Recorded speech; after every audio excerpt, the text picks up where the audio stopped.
Joha and the Borrowed Pot.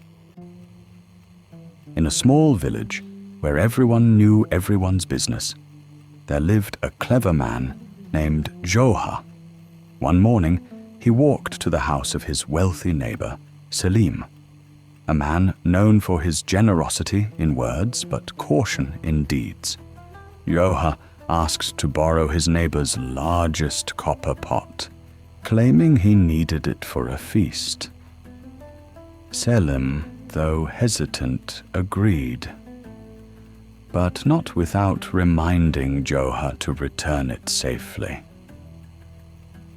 The next day, Joha returned, but he did not come with just the borrowed pot. Beside the large copper pot, he carried a small one, cradled carefully as though it were precious. He explained to Selim that during the night, his pot had mysteriously given birth to a smaller pot, and since it came from Selim's property, it rightfully belonged to him. Selim, delighted at this strange fortune, accepted both pots eagerly, already imagining more. Weeks passed, and Joha returned once more, asking again to borrow the same large pot. This time, Selim did not hesitate. Remembering his unexpected reward, he handed over the pot eagerly, even offering to carry it himself to Joha's home, hoping for another stroke of luck. But days later, Joha arrived at Selim's door, with empty hands and a heavy heart. His expression was solemn, his steps slow. He told Selim, with great sorrow, that the pot he had borrowed had died in the night. Selim, stunned and furious, could not believe such nonsense. Pots, after all, do not die. Joha looked calmly at his neighbor and reminded him of something simple yet profound. If Selim had believed, without question, that a pot could give birth, then he must also accept that a pot could die. The truth settled over Selim slowly. His own greed had blinded him to reason, and now that same greed had led him into folly.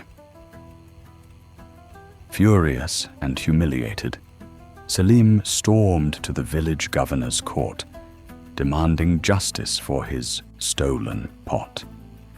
The governor, a man well known for favoring the wealthy in exchange for quiet favors, listened sympathetically to Selim's complaint, ready to rule against Joha without a second thought.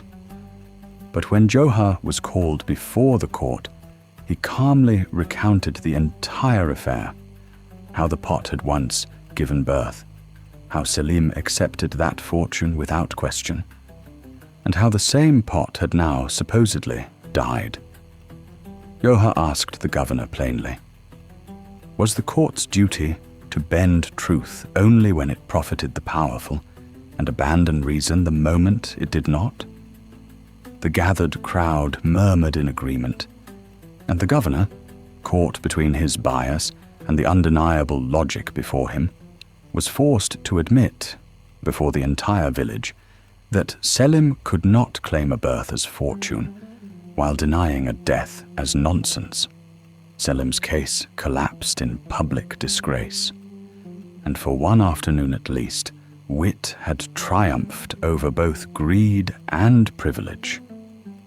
Outside the courtyard, as the crowd dispersed, Selim sat alone on a stone bench, the weight of public embarrassment settling over him. He replayed Joha's words in his mind. If he had believed, without question, that a pot could give birth, then he had no right to deny that one could die. The truth settled over him slowly. It was not Joha's trick that had undone him, but his own greed, which had blinded him to reason from the very first day. Word of the tale spread quickly through the village, and soon laughter echoed through the streets. Selim, embarrassed but wiser, could not help but laugh at himself. As the sun began to set, Joha rode off on his donkey, content, leaving behind a lesson the village would remember for years to come.